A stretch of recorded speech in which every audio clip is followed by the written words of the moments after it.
일주일이 금방 가네요. 벌써 금요일입니다. 자, 오늘은 신살간지에 대해서 개념을 한번 잡아봅시다. 그제 며칠 전에 이거 했었죠. 천간합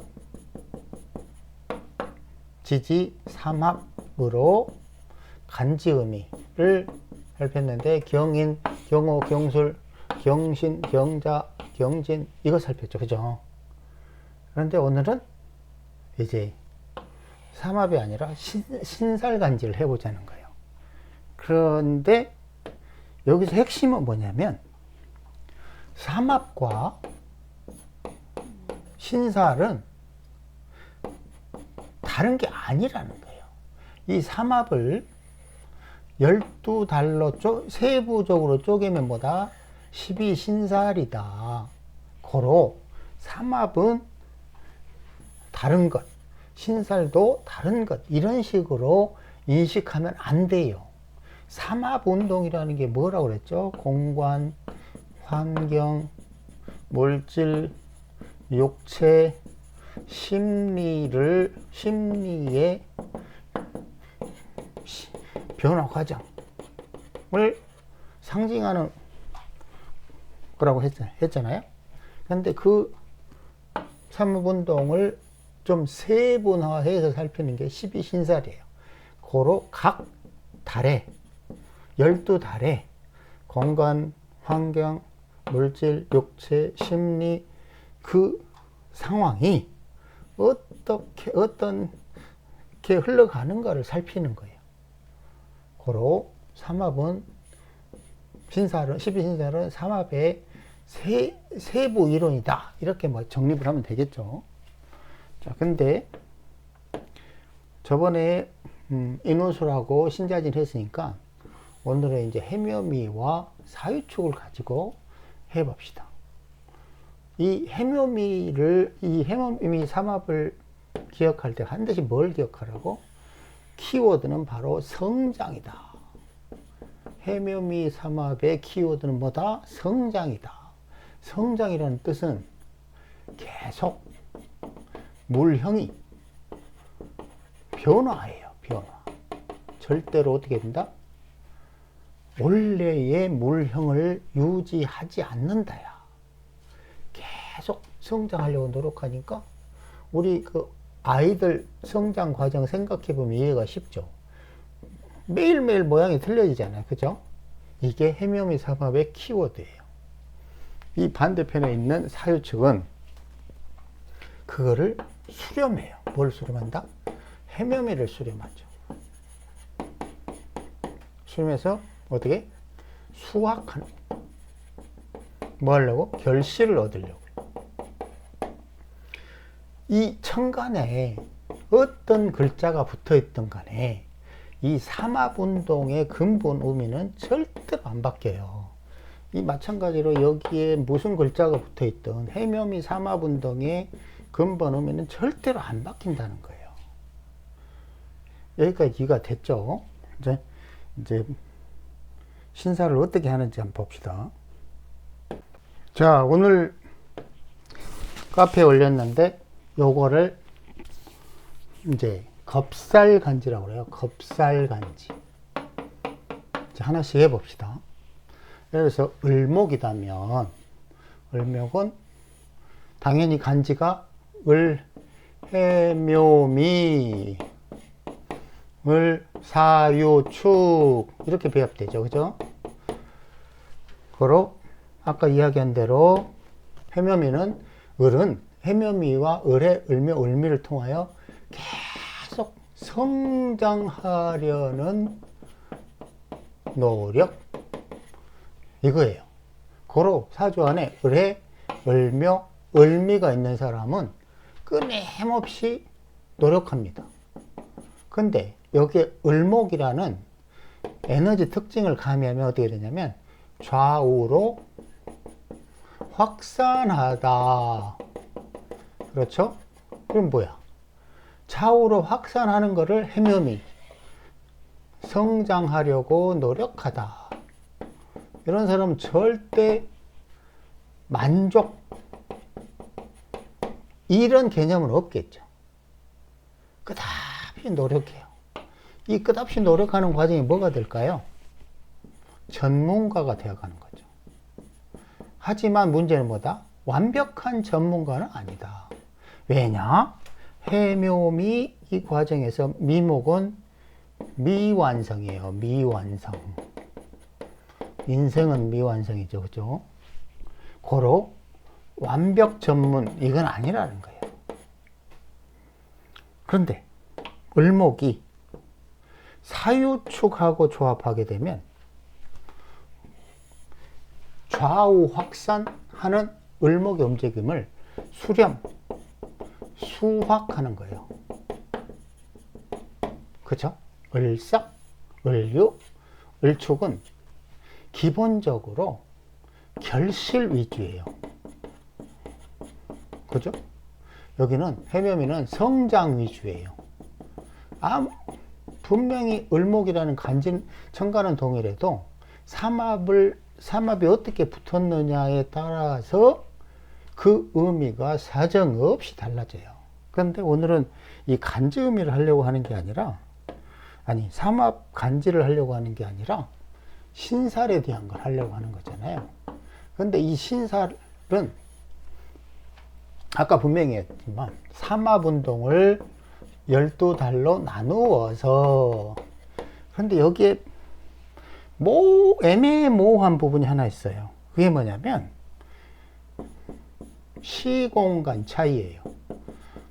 무슨 말이냐? 예로 갑은 분명하게 간지가 인오술 이렇게 배합이 돼요. 하지만 갑의 삼합운동은 여기서 해, 묘, 미 이렇게 돼요. 그쵸? 이게 왜 그런다고 그랬죠? 천간기와 지지, 질의 차이점이 뭐냐면 시간과 공간에 괴리가 있기 때문이라고 그랬잖아요. 그죠? 해, 자, 축, 인 이렇게 흘러서 인까지 왔을 때에서야 비로소 갑의 존재가 확실하게 드러난다고 그랬잖아요. 우리는 이걸 걸록 이런 식으로 표현하잖아요. 그러니까 하늘과 땅 사이에 그 기운이 즉시 관통한다면 갑목은 해묘미 삼합을 하는 게 아니라 인호술 삼합을 해야 말이 맞죠. 그런데 왜 해묘미 삼합을 한다? 해에서 장생한다고 그러잖아요. 그렇죠? 장생하는 이유는 아직 기운은 없지만 이제 막 태동해서 그 기운이 쭉 자축까지 이어져야 인목이 나올 수 있다는 걸 표현한 거예요. 하늘에서는 이미 생기가 발랄한데 지지에서는 해수에서야 비로소 해수에서 그 장생으로 갑목의 기운이 동해에서 이 해자축인 여기까지 와야 생겨난다는 거예요. 즉 뭐다? 즉각, 하늘과 땅은 시간과 공간은 즉각 반응이 어쩐다? 안 된다 이런 말이에요. 그리고 자, 좀 이렇게 봅시다. 갑, 해, 묘, 미, 을은 갑을 근거로 하기 때문에 인, 오, 술 이렇게 삼합운동을 해요. 그러니까 갑이 을로 이어지는 과정에 갑은 해수에서 시작하고 을은 인에서 시작해서 인호술 삼합운동을 하는 거예요. 인에서 인을 근거로 이렇게 삼각형을 해봅시다. 그럼 좀 더 쉽습니다. 이렇게 을목의 삼합운동은 인, 오, 술. 또 이게 음색양사처럼 거꾸로 간다고 생각하지 마세요. 이렇게 흘러갑니다. 자, 그런데 음생양사랑 섞이니까 정신을 못 차리겠죠. 그죠? 근데 여기서 분명하게 기준을 잡아야 돼요. 그게 뭐냐면, 을목이라는 기운의 운동성이 뭐냐 이거죠. 을목은 좌우 확산하다라고 그랬어요. 좌우 확산. 이 좌우 확산이라는 근본 의미에서 절대 벗어나면 안 돼요. 삼합운동도 마찬가지입니다. 인해서 오화를 지나서 술토로 가는 거예요. 왜 그러냐? 그러면 좌우 확산이 오화에서 꼭지가 돼야 돼요. 꼭지점이에요. 좌우 확산이라는 움직임이 오화에서 극대화 돼야 된다는 얘기예요. 극대화. 근데 음생양사로 해버리면 전혀 엉뚱한 얘기를 하잖아요. 그렇죠? 자, 오화에서 그러면 그 을목의 기운이 극대화 된다는 거 왜 그렇죠? 잘 생각을 해보세요. 오화 속에는요, 병정이 있어요. 거로 인해서 을목의 좌우 확산 운동이 계속 상승하다가 이 병화에 이르면 을목의 좌우 확산 움직임이 극점에 이르요. 극점. 그리고 정화로 기울어지는 순간, 이 꼭지에서 정화로 기울어지는 순간 좌우 확산 움직임이 수렴되기 시작해서 쭉 흘러가지고 술토에 가면 그 좌우 확산 운동이 어떻게 된다? 마감, 끝장나 버려요. 더 이상 쓸 수가 없게 된다고. 그런데 그 과정에 반드시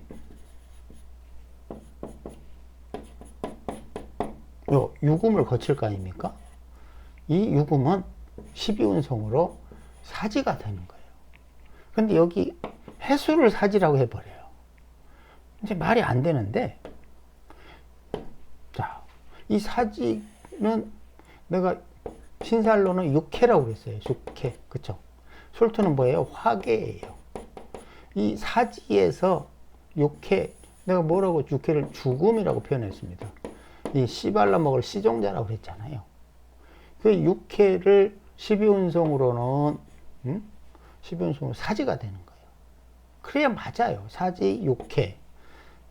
그래야 서로 맞아. 12운성도 맞고 신살도 맞는 거야. 그런데 음생양사로 돌리면서 해수에서 사지를 만났다고 해버려요. 안 맞아, 논리가. 그 사지의 개념을 바꾸거나, 여기는 해수는 이건 절지죠. 절지, 태, 양, 그리고 장생 이렇게 되잖아요. 그런데 왜 절지냐 이거지. 자, 을목은 뭐라고 했습니까? 좌우 확산하다. 그런데 유금에서는 여전히 좌우 확산 기능이 조금이라도 있어요. 비록 사지이지만. 하지만 이 절지에서는 좌우 확산 움직임 전혀 없어요. 왜? 블랙홀 같은 육음의 해수에서는 좌우 확산을 전혀 못 한다는 거예요.